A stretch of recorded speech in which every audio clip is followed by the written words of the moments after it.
Hello guys, मैं हूं Sonu sir और आपको पिछली क्लास में साइंस का इंट्रोडक्शन कराया था। अब यहाँ पर तत्वों का हम डिस्कशन कर रहे हैं यहाँ पे। तो यहाँ से पहले तो एक तो होता है परमाणु क्रमांक, ये दो चीज़ जानना बेहद ज़रूरी है। एक तो होता है परमाणु क्रमांक और दूसरा होता है परमाणु भार। तो परमाणु भार को कहते हैं एटॉमिक वेट, इंग्लिश में इसको कहा जाता है एटॉमिक वेट। और इसको कहते हैं परमाणु क्रमांक, इसको कहा जाता है एटॉमिक नंबर। और डिफरेंस क्या है एटॉमिक नंबर का? एटॉमिक नंबर और एटॉमिक वेट में डिफरेंस क्या है, क्या अलग अलग है इसमें? अब हम किसी यहाँ पर देखो 1 2 3 4 5 यहाँ तक मान लेते हैं, 5 लाइन है, 1 2 3 4 5। अगर हम इधर से गिनाएंगे तो ये दूसरे नंबर पर है। और अगर इसका जा कर के किसी तराजू पर जा कर के तोलें तो इसका जो वेट बैठेगा उसे बोलेंगे इसका एटॉमिक वेट। और ये नंबर पर कौन से पा रहा है? दूसरे पर, तो इसको क्या बोलेंगे? Atomic number. तो ये समझ में आया। वेट होता है वजन और नंबर होता है सीरियल नंबर, 1 2 3 4 5 ऐसे करके परमाणु क्रमांक। इसको यहाँ पर हाइड्रोजन है पहले नंबर पर, दूसरे नंबर पर helium, lithium, beryllium, boron, carbon, nitrogen, oxygen, fluorine और नियॉन। यहाँ पर जो हाइड्रोजन का जो एटॉमिक नंबर होता है परमाणु क्रमांक, जो हाइड्रोजन का जो परमाणु क्रमांक होता है वो होता है 1, हीलियम का होता है 2, लिथियम का होता है 3, बेरिलियम का होता है 4, बोरॉन का होता है 5, कार्बन का होता है 6, नाइट्रोजन का होता है 7, ऑक्सीजन का होता है 8, फ्लोरीन का होता है 9 और नियॉन का होता है 10। हिंदी में साथ साथ लिखते चलें, जैसे मैं बात कर रहा हूँ, जैसे hydrogen, helium, lithium, beryllium, boron, carbon, nitrogen, oxygen, fluorine, neon. अब आपसे पूछा जाए कि कार्बन का एटॉमिक नंबर कितना है, तो आपको कितना बताना है? 6। यहाँ पर जो लिखा हुआ है वो क्या है बता रहा है? Atomic number. और आपसे पूछा जाए बेरिलियम का एटॉमिक नंबर कितना है, परमाणु क्रमांक कितना है बेरिलियम का, तो आपको क्या बताना है? 4। ये याद करना बेहद ज़रूरी है। और यहाँ से बात करते हैं वेट की। हाइड्रोजन का एटॉमिक वेट कितना है? 1। ये पूरी की पूरी आवर्त सारणी में जितने भी अब तक डिस्कवर किए हुए 118 तत्वों उनमें से सबसे जो हल्का तत्व है वो है हाइड्रोजन। सबसे हल्का तत्व कौन सा है? हाइड्रोजन। हाइड्रोजन का जो परमाणु द्रव्यमान होता है वो कितना होता है? 1। कितना होता है? 1 परमाणु भार। तो हीलियम का कितना होता है? 4, लिथियम का 7, बेरिलियम का 9, बोरॉन का 11, कार्बन का 12, नाइट्रोजन का 14। ये बहुत इफेक्टिव रहेंगे फिजिकल केमिस्ट्री के लिए, ये रूट है बिल्कुल, ये याद करना बेहद ज़रूरी है। ऑक्सीजन का 16 और फ्लोरीन का 19 और नियॉन का 20। सोडियम, सोडियम का है, ये है सिंबल। सोडियम को कैसे लिखते हैं? Na से। मैंने पिछली क्लास में बताया भी होगा कि हमेशा अगर किसी भी तत्व के अंदर अगर 2 इंग्लिश के वर्ड आते हैं, किसी भी तत्व के अंदर 2 इंग्लिश के वर्ड आते हैं तो पहला अक्षर हमेशा कैपिटल अक्षर से, कैपिटल लेटर से, दूसरा स्मॉल लेटर से लिखा जाएगा। देखो सोडियम में N बड़ा, A छोटा, ऐसी मैग्नीशियम में M बड़ा, G छोटा। तो 11 नंबर परमाणु क्रमांक कितना है इसका? सोडियम का 11 और सोडियम, और इसका एटॉमिक परमाणु भार कितना है? 23। 12 पर कौन आता है? Magnesium, Mg। मैग्नीशियम कितना है? 24। यहाँ से आगे देखते हैं, इसका कितना है? सिलिकॉन का 14 और इसका जो एटॉमिक वेट है वो कितना है? 28। फॉस्फोरस का 15 एटॉमिक नंबर, तो इसका वेट कितना है? 31। और सल्फर है, ये कौन से नंबर पर? 16 सल्फर, इसका एटॉमिक वेट 32। क्लोरीन 35.5, ये इसका थोड़ा सा पॉइंट में होता है 35.5। इसका एटॉमिक नंबर कितना है? 17। आर्गन का 18, आर्गन, इसका जो एटॉमिक वेट है परमाणु भार कितना है? 40। और पोटेशियम का कितना है? 39। और कैल्शियम का कितना है? 40। यहाँ पर ध्यान देने की बात है, आर्गन और पोटेशियम का लगभग दोनों का क्या होता है? बराबर होता है, पर कैल्शियम का ज़्यादा होता है किससे? आर्गन से। परंतु हम इनको जो मेजर करते हैं क्वेश्चन करते समय हमेशा इनको जो मेजर करते हैं वो कितना लेके चलते हैं? 14। ठीक है। और यहाँ से 21 एटॉमिक नंबर है स्कैंडियम का, 22 है टाइटेनियम का और 23 है वेनेडियम का, 24 है क्रोमियम का, 25 है मैग्नीज का। देखो Mn होता है मैग्नीज और Mg होता है तुम्हारा मैग्नीशियम, ये अंतर है दोनों में। Mn क्या, Mg क्या होता है? मैग्नीशियम। और ये क्या होता है? Mn मैग्नीज क्या होता है? ये 25 पर मैग्नीज, Fe को कहते हैं आयरन। 27 पे आता है कोबाल्ट। देखो C बड़ा, O कैसा है, छोटा, पहला अक्षर बड़ा है, दूसरा कैसा है, छोटा। तो 27 पे कौन है, कोबाल्ट, कोबाल्ट। 28 पे कौन है, nickel, nickel. Copper, copper. Zinc, zinc. ठीक है। और देखो यहाँ स्कैंडियम, स्कैंडियम का जो परमाणु भार है कितना है, 45, 45। टाइटेनियम का कितना है, 48। वेनेडियम का कितना है, 51। क्रोमियम का कितना है, 52। मैग्नीज का कितना है, 55। आयरन का कितना है, 56। कोबाल्ट का कितना है, 60। निकल का कितना है, 58.7। कॉपर का कितना है, 63.5। जिंक का कितना है, 65। यहाँ पर ये आपको याद करना बेहद ज़रूरी है। यहीं से केमिस्ट्री को धीमे धीमे आगे बढ़ेंगे, पर इनको याद अगर नहीं किया तो ये मान लो आगे वाली क्लासों में कोई समझने वाला नहीं है, कुछ भी समझ में नहीं आएगा। तो इनको समझना क्या है, बेहद ज़रूरी है। आप इसका स्क्रीनशॉट ले सकते हो। तो अब आगे बढ़ते हैं हम आगे। इससे हमें बेनिफिट क्या होने वाला है वो मैं बता रहा हूँ। हमने क्या किया है अभी तक, ये किया है तत्वों का डिस्कशन। अभी तक हमने क्या किया, तत्वों का डिस्कशन। अब इनसे हमें मिलना क्या है वो आगे देखते हैं। कुछ इनमें धातुएं होती हैं, कुछ अधातुएं होती हैं, कुछ क्या होती हैं, उपधातुएं। क्या होती हैं, कुछ धातुएं होती हैं, कुछ उपधातुएं। मार्कर कहाँ है, कुछ धातुएं होती हैं। इनमें अगर किसी तत्व के नाम के पीछे, किसी तत्व के नाम के पीछे अगर किसी तत्व के नाम के पीछे ईएम आए, ईएम या फिर यम आए, अगर किसी भी तत्व के पीछे यम आए या फिर यम आए, इन्हें कहा जाता है ज़्यादातर धातु। क्या कहा जाता है इन्हें, धातु। अगर किसी तत्व के पीछे यम आई, यम IUM या फिर यम आई, इसको क्या कहा जाता है, धातु। जैसे सोडियम, सोडियम देखो आ रहा है, तो ये क्या है बेटा, धातु। मैग्नीशियम आए, क्या है, मैग्नीशियम,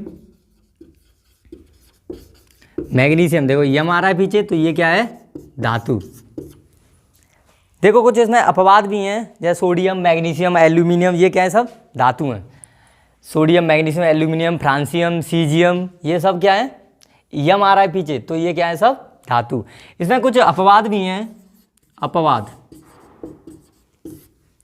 कुछ अपवाद भी हैं जिनके पीछे यम नहीं आता है, फिर भी वो क्या होती हैं, धातु। जैसे मरकरी, मरकरी के पीछे यम नहीं आया, तो ये क्या है, धातु है। और गोल्ड, सिल्वर, कॉपर, ये क्या है, मरकरी, AU, AG और CU। कॉपर के पीछे यम नहीं आया, तो ये भी धातु है, पर ये अपवाद हैं, AG, HG, AU, AG, AU, ETC। अगर अब ये तो हो गया धातु के लिए। अब मैं बताता हूँ अधातु के लिए। ये ट्रिक है, आपको पीछे से पहचानना है कि कैसे कौन सी धातु है, कौन सी अधातु है। अब आते हैं अधातु के लिए। अधातु के लिए पीछे जन आए, जन है जैसे ऑक्सीजन, ऑक्सीजन, ठीक है, पीछे जन आ रहा है, तो ये इसको क्या बोलेंगे, अधातु। क्या बोलेंगे, अधातु। ईन आए, ईन आए जैसे क्लोरीन, क्लोरीन, फ्लोरीन, ब्रोमीन, ये सब क्या है, ईन आ रहा है पीछे, तो ये इनको क्या बोलेंगे, अधातु। और अस आए, अस, अस जैसे फॉस्फोरस, फॉस्फोरस, फास्फोरस कह सकते हैं, फास्फोरस, फास्फोरस। तो अस आ रहा है पीछे, ये इसको क्या बोलेंगे, अधातु है। तो ये नाम से क्लियर आ रहा है, पीछे अस आए, ईन आए या फिर जन आए, ये इनको क्या बोलते हैं, अधातु। ठीक है, समझ में आया। अब इनको धातु अधातु आगे पढ़ेंगे, अभी थोड़ा सा डिस्कशन करेंगे धातु क्या होती है, धातु क्या होती है। पूरा चैप्टर ही पढ़ाया जाता है 12th स्टैंडर्ड पर, सॉलिड स्टेट में, ठोस अवस्था में पूरा धातुओं के बारे में पढ़ेंगे आगे जा करके। अब मैं बताता हूँ कि इनमें से पूरी आवर्त सारणी में कौन से तत्व द्रव होते हैं, कौन से तत्व गैस अवस्था में पाए जाते हैं, कौन से तत्व ठोस अवस्था में पाए जाते हैं। तो आगे देखते हैं यहाँ पर कौन से तत्व ठोस अवस्था में, कौन से तत्व द्रव अवस्था में, कौन से तत्व गैस अवस्था में पाए जाते हैं। तो देखो यहाँ पर गैस, पहले गैस स्टेट के लिए देखो, गैस स्टेट, गैस अवस्था के लिए। अब गैस अवस्था के लिए क्या है, सबसे पहले अक्रिय गैस, पहले अक्रिय गैस समझना है हमें।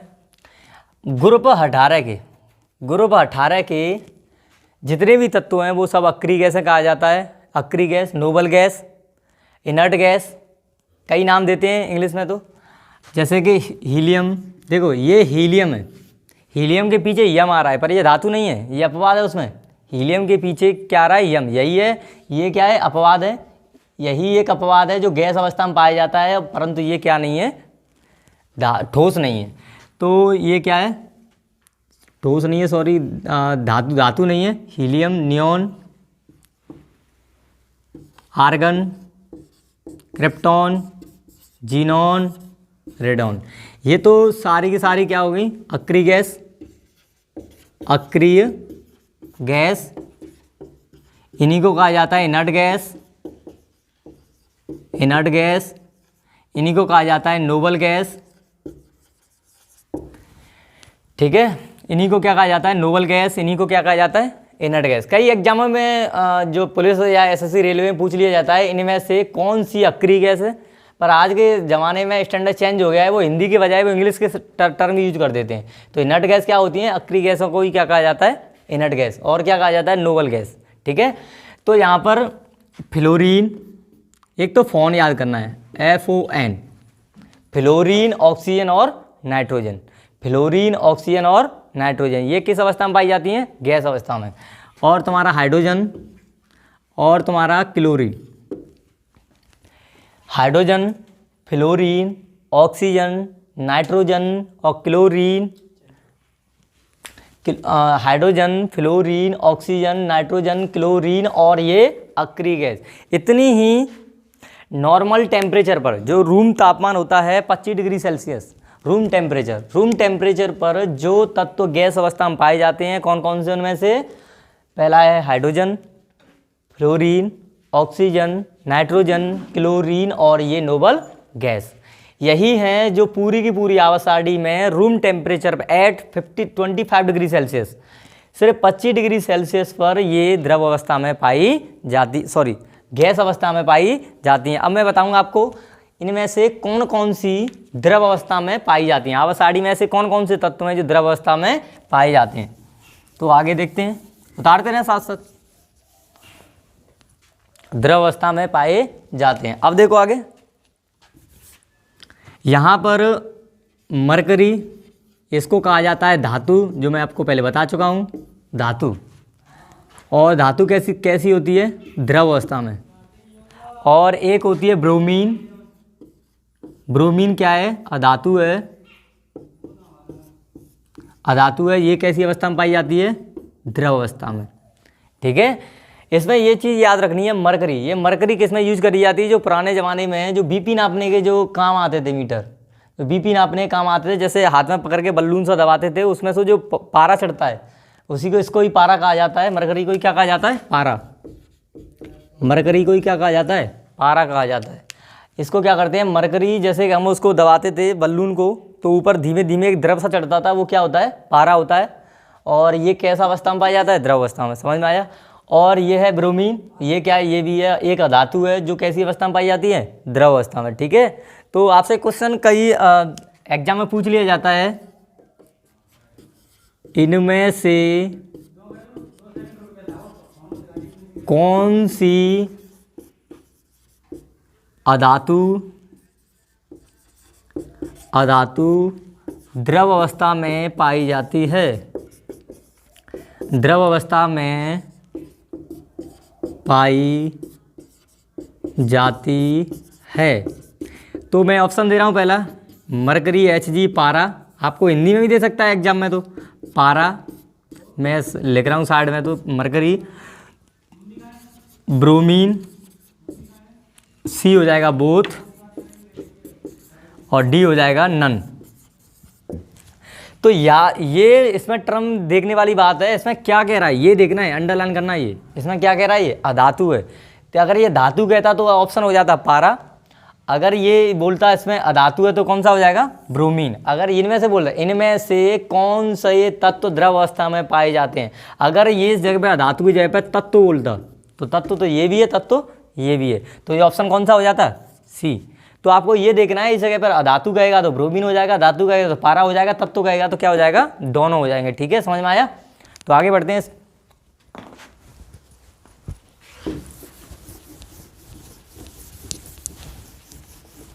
आगे बढ़ते हैं। अब मैंने ये यहाँ पर अगर किसी ब्रह्मांड की बात करें, जैसे कि ये मार्कर बना हुआ है, इस मार्कर में होगा क्या क्या, इस चीज़ के बारे में डिस्कस करते हैं। इस मार्कर के अंदर क्या क्या है। चलो मैं मार्कर को एक ऑब्जेक्ट लेता हूँ, ऑब्जेक्ट लेके चलता हूँ। इस मार्कर को क्या लिया हमने, ऑब्जेक्ट लिया। ऑब्जेक्ट में बहुत सारे क्या होंगे, कंपाउंड होंगे। क्या होंगे, कंपाउंड। ऐसे तो है नहीं ये प्लास्टिक का बना हुआ है, तो प्लास्टिक के पॉलीमर होंगे बहुत सारे। तो इसमें ये क्या होंगे, यौगिक होंगे। यौगिक मिलकर बनते हैं एलिमेंट से, एलिमेंट्स मिलकर बनते हैं मॉलिक्यूल से, और मॉलिक्यूल्स बनते हैं एटम से। किससे, एटम से। अगर हम आपसे पूछा जाए किसी वस्तु के अंदर सबसे छोटी इकाई कौन सी है, तो क्या बोलेंगे, एटम। एटम को हिंदी में कहते हैं परमाणु, एटम को हिंदी में कहते हैं परमाणु। मॉलिक्यूल्स को कहते हैं अणु, एलिमेंट्स को कहते हैं हिंदी में तत्व, कंपाउंड्स को बोलते हैं यौगिक, और उसको तुम ऑब्जेक्ट को कहते हो वस्तु। कुछ भी ले सकते हो आप, इसे ब्रह्मांड ले लो, कुछ भी ले लो। ब्रह्मांड के अंदर भी सबसे छोटी इकाई होगी, क्या होगी, परमाणु। जो परमाणु शब्द है एटम, एटम एटोमियो से आया है, ग्रीक भाषा से आया है एटोमियो। किससे आया है, एटोमियो। एटोमियो का मतलब है not dividable, not dividable. Not dividable का मतलब है इसको काटा नहीं जा सकता, ना इससे कोई छोटा कोई कण प्राप्त हमें हो सकता है। तो सबसे जो फंक्शनल इकाई है किसी भी वस्तु के अंदर क्या पाया जाएगा, एटम। सबसे छोटा जो कण कह सकते हो, पार्टिकल्स नेचर कह सकते हैं, वो क्या मिलेगा आपको, एटम। तो एटम से बहुत सारे एटम मिलकर क्या बनाते हैं, अणु बनाते हैं। अणु मिलकर क्या बनाते हैं, तत्व बनाते हैं। तत्व मिलकर क्या बनाते हैं, यौगिक। यौगिक मिलकर क्या बनाते हैं, ऑब्जेक्ट, किसी वस्तु को बना देते हैं। जैसे हाइड्रोजन, हीलियम। देखो मॉलिक्यूल्स भी कहा जाता है हीलियम को, तत्व भी कह सकते हैं हीलियम को। ठीक है, तो हीलियम, तो यहाँ पर हीलियम, और यहाँ पर आप हीलियम ऑक्सीजन ले लो, तो हाइड्रोजन और ऑक्सीजन से मिलकर वाटर बन गया। ये क्या क्या कहलाएगा, कंपाउंड। जैसे सल्फ्यूरिक अम्ल H2SO4, यहाँ सल्फर, तो सल्फर एक तत्व है। सल्फर को यहाँ पर सल्फर, ऑक्सीजन और हाइड्रोजन को मिलकर क्या बन गया, सल्फ्यूरिक अम्ल। तो पानी, सल्फ्यूरिक अम्ल कोई नई चीज़ का रूप धारण कर सकते हैं। तो यहाँ पर अब आगे जो डिस्कस करने वाले हैं, किस पर करने वाले हैं, एटम। एटम क्या है, अब हम एटम के बारे में पढ़ेंगे आगे। एटम क्या है,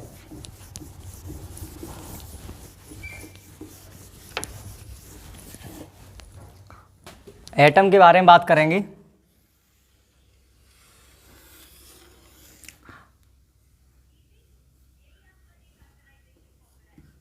एटम, एटम के अंदर सेंटर में एक केंद्र होता है जिसे नाभिक कहा जाता है। एटम के अंदर एक केंद्र होता है जिसे क्या कहा जाता है, नाभिक। वैसे हम जनरली इसको एक स्पेरिकल गोला मानते हैं, इसको एकदम गोल। परंतु ये नाभिक मतलब कभी भी एटम गोल नहीं होता, कभी भी एटम गोल नहीं होता है, थोड़ा सर्पिलाकार होता है। परंतु उसको हम गणना नहीं कर सकते, थोड़ा मैथमेटिक्स प्रॉब्लम आ जाती है। इस वजह से हम इसको क्या लेके चलते हैं, गोल। क्योंकि यहाँ से हम रेडियस निकालें, हमें इस एटम की रेडियस त्रिज्या निकालनी है, हमें इस एटम की, इस परमाणु की हमें ऊर्जा निकालनी है। तो हमें एक सममिति होना अति आवश्यक, एक सममिति होनी चाहिए किसी चीज़ की। क्योंकि रेडियस निकालने के लिए यहाँ से त्रिज्या नापे तो बराबर, यहाँ से नापे तो बराबर, यहाँ से नापे तो बराबर, यहाँ से नापे तो बराबर। अगर हमने इसको सर्पिलाकार माना, ऐसा आकार माना,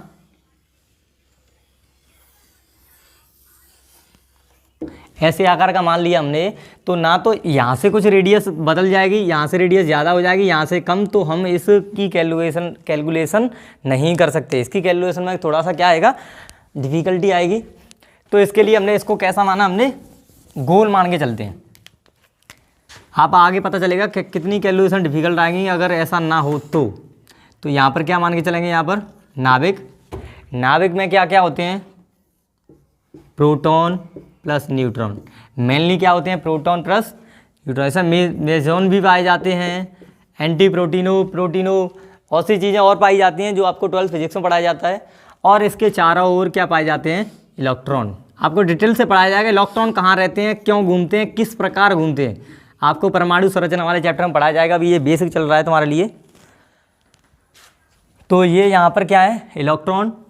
अब ये इलेक्ट्रॉन, प्रोटॉन क्या है, प्रोटॉन पे एक आवेश होता है, आवेश। आप फिजिक्स के लेक्चर में देख सकते हैं आवेश है क्या, रियलिटी क्या है आवेश की। तो इस पर आवेश होता है धनात्मक, और इलेक्ट्रॉन पर आवेश कैसा होता है, ऋणात्मक। इलेक्ट्रॉन पर आवेश कैसा होता है, ऋणात्मक, नेगेटिव। और प्रोटॉन पर कैसा होता है, पॉजिटिव, P से पॉजिटिव। अब बात करते हैं किसी एलिमेंट के अंदर कितने इलेक्ट्रॉन पाए जाते हैं, क्योंकि तुम्हें पता है एलिमेंट किससे मिलकर बना है, उसमें एटम भी होंगे। तो एटम में क्या पाए जाते हैं, इलेक्ट्रॉन पाए जाते हैं। अब हम बात करते हैं किसी भी एलिमेंट को लेकर चलते हैं। चलो छोटा सा ले लेते हैं हाइड्रोजन। जो मैंने क्लास में बताया था शुरुआत में, हाइड्रोजन का परमाणु क्रमांक कितना होता है, एटम नंबर कितना होता है, 1। कितना होता है, 1। परमाणु क्रमांक को हम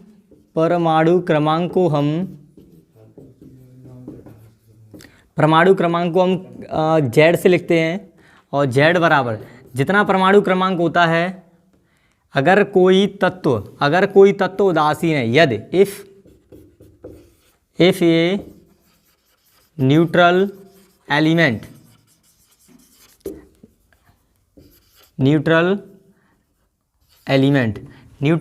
है, इस पर कोई ना धनात्मक आवेश है ना ऋणात्मक आवेश है, तब के लिए मैं बता रहा हूँ जितना परमाणु क्रमांक होता है उतने ही उसमें प्रोटॉन होते हैं, उतने ही उसमें क्या होते हैं, इलेक्ट्रॉन। इलेक्ट्रॉन पर ये माइनस क्यों आया है, ये बताता है इलेक्ट्रॉन पर कैसा आवेश है, ऋणात्मक, इसलिए इस पर माइनस लिखा जाता है। ठीक है, यहाँ पर जो माइनस चिन्ह यह बता रहा है कि इलेक्ट्रॉन पर कैसा आवेश होता है, ऋणात्मक। ठीक है, जैसे कि हाइड्रोजन है, हाइड्रोजन के लिए परमाणु क्रमांक कितना है, 1। तो 1, प्रोटॉन कितने हैं, 1, इलेक्ट्रॉन कितना हो गया, 1। आया कि नहीं आया समझ में। अगर हम लेके चलें जिंक के लिए, Zn, इसका परमाणु क्रमांक कितना होता है, 30। तो इसमें जितना परमाणु क्रमांक होता है 30, तो इसमें प्रोटॉन भी 30, इलेक्ट्रॉन भी कितने होंगे, 30। ठीक, अगर मैं लेके चलूँ क्रोमियम, तो क्रोमियम कितने पे आता है, स्कैंडियम, टाइटेनियम, वेनेडियम, क्रोमियम 24वें नंबर पे आता है। तो परमाणु क्रमांक कितना हो गया, 24। प्रोटॉन भी इसमें कितने होंगे, 24, और इलेक्ट्रॉन भी कितने होंगे इसमें, 24। समझ में आया कि नहीं आया। जितना परमाणु क्रमांक उतने ही उसमें क्या होते हैं, प्रोटॉन, उतने ही क्या होते हैं उसमें, इलेक्ट्रॉन। समझ में आया कि नहीं। अब आपको ये जानना बेहद ज़रूरी है, ये प्रोटॉन आपको पता चल गया कहाँ पर है, नाभिक के अंदर है। परमाणु क्रमांक तो उसका नंबर है, सीरियल नंबर है, उससे कोई फर्क नहीं पड़ता। ये इलेक्ट्रॉन आखिर कहाँ ऐसी जगह पर रखे हुए हैं, परमाणु में ये इलेक्ट्रॉन कहाँ पर रखे हुए हैं, इस चीज़ के डिस्कशन का जवाब हमें देना होगा कि इलेक्ट्रॉन को हम कहाँ रखेंगे परमाणु के अंदर, ऐसे ही खुला छोड़ देंगे या फिर किसी में बंद करके रखेंगे, वो देखते हैं आगे।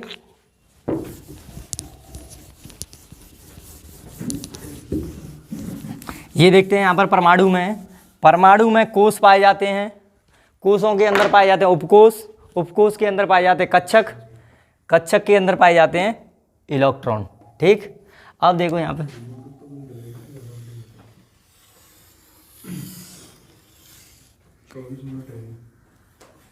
यहाँ पर क्या हो गया, नाभिक के L M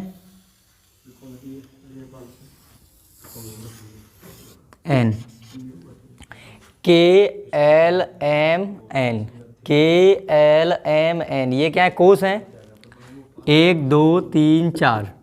तो इन जो नंबर है 1 2 3 4, ये क्या है, कोष। जैसे नाभिक के निकट SPDF, जो SPDF होते हैं वो क्या होते हैं, उपकोष होते हैं। इनके अंदर पाए जाते हैं कक्षक में क्या पाए जाते हैं, इलेक्ट्रॉन।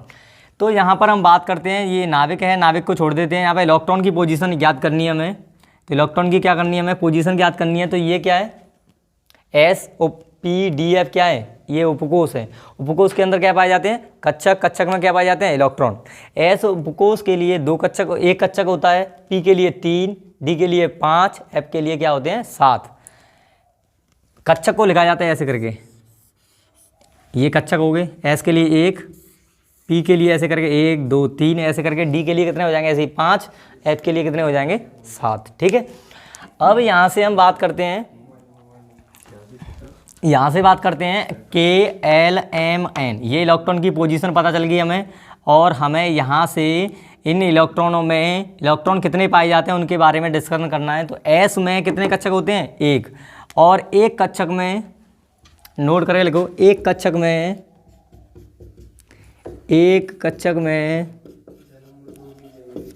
में केवल 2 इलेक्ट्रॉन भरे जा सकते हैं,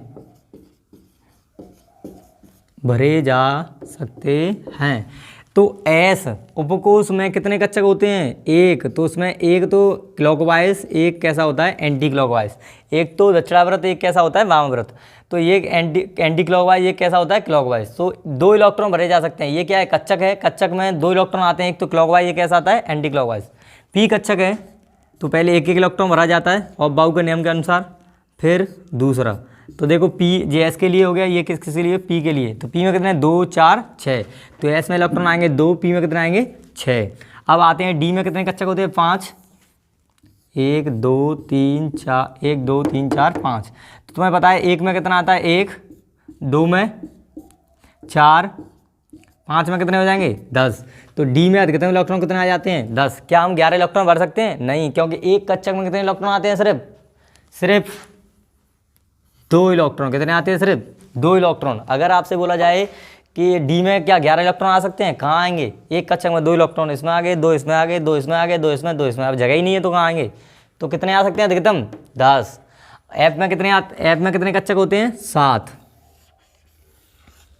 1 2 3 4 5 6 7, 1 2 3 4 5 6 7। देखो 1 2 3 4,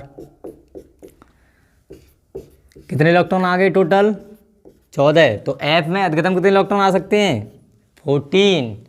तो आपको ये पता चल गया कि नाभिक के बाद क्या, नाभिक तो छोड़ो, नाभिक में तो प्रोटॉन पाए जाते हैं, इलेक्ट्रॉन कहाँ पाए जाते हैं, कोष के अंदर क्या होते हैं, उपकोष के अंदर क्या पाया जाता है, कक्षक में क्या पाए जाते हैं, इलेक्ट्रॉन। ठीक है, अब देखो कोष आ गया, कोष को कहते हैं सेल। कोष के अंदर क्या पाए जाते हैं, उपकोष, सब सेल। उपकोष के अंदर क्या पाए जाते हैं, कक्षक, इनको कहते हैं ऑर्बिटल। और कक्षक में क्या पाए जाते हैं, इलेक्ट्रॉन। ठीक है, अब कोष क्या होते हैं, 1 2 3 4 5 6, ये संख्या होती हैं, ये क्या कहलाती हैं, कोष। और एस पी डी एफ क्या कहलाते हैं, ये उपकोष। और ये द्विगंशी क्वांटम संख्या से बताया जाता है कक्षक के बारे में। क्वांटम नंबर पढ़ाया जाएगा तुम्हें परमाणु संरचना में, तब कक्षक के बारे में जानकारी पता चलेगी तुम्हें आगे जा करके। ठीक है, तो आगे जा करके हम क्या करेंगे, इन उपकोषों में क्या पाए जाते हैं, कक्षक में क्या पाए जाते हैं, इलेक्ट्रॉन। अब इन उपकोषों में ये इलेक्ट्रॉन कैसे भरे जाएंगे, जो अगली वाली नेक्स्ट क्लास में आपको बताएंगे कि ये इलेक्ट्रॉन कैसे भरे जाते हैं, वो भी ट्रिक के साथ। आपको इलेक्ट्रॉन विन्यास, उसे क्या कहा जाता है, इलेक्ट्रॉनिक विन्यास। इलेक्ट्रॉन को अरेंजमेंट करने के तरीके को क्या कहते हैं, इलेक्ट्रॉनिक विन्यास। अगली क्लास में आपको पढ़ेंगे इलेक्ट्रॉन के विन्यास। उसके लिए एक ट्रिक बनाइए, स्पेशल ट्रिक है, आप देखिए।